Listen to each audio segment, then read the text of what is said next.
Ánh nắng ban mai đang sống trong cuộc đời anh.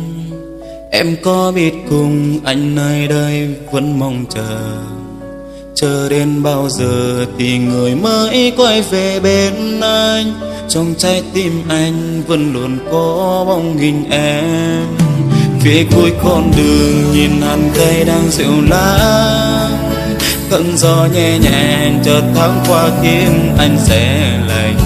Đôi lúc môi hồi nhìn lại khoảnh khắc hai ta cùng nhau vui đùa, giờ bỗng thấy cảm giác luôn vui nhớ em nhiều hơn. Ngày tháng trôi qua thật dài, anh vẫn mong em trở lại, và dường như trong tâm trí anh luôn vẫn còn tồn tại. Đến khi anh nhắm mắt lại, chuyện tình mình đã phôi phai. Anh bước đi cùng ai, tim em xa anh mãi mãi. Phải có quên đi một người, mang đến cho anh nụ cười, để rồi lại làm anh đau khi hai ta mất nhau. Anh sẽ quên đi tình đau, rồi xóa đi bao u sầu. Anh muốn yêu em dài lâu như người ta đành mất nhau.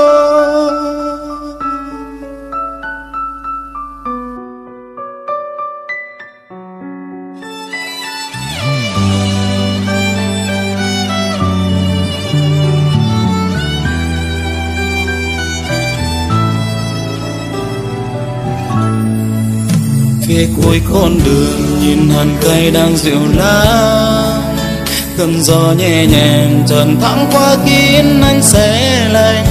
Đôi lúc môi hồi nhìn lại khoảnh khắc hai ta cùng nhau vui đùa, giờ bỗng thấy cảm giác nỗi lưng nhớ em nhiều hơn. Anh nhớ em nhiều lắm, ngày tháng trôi qua thật dài, anh vẫn mong em trở lại, và dù như trong không khí anh luôn với con tồn tại.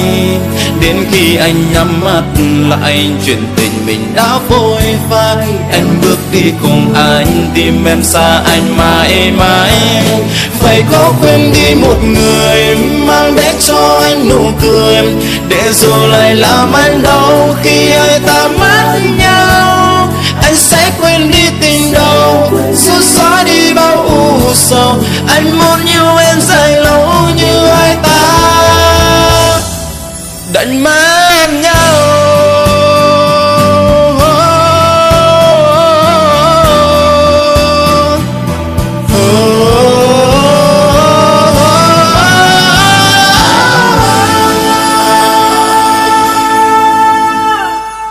Ngày tháng trôi qua thật dài, anh vẫn mong em trở lại, và dường như trong không khí anh luôn với con tồn tại. Đến khi anh nhắm mắt lại, chuyện tình mình đã phôi phai. Em bước đi cùng ai, tim em xa anh mãi mãi. Phải có quên đi một người, mang đến cho anh nụ cười, để rồi lại làm anh đau khi hai ta mất nhau.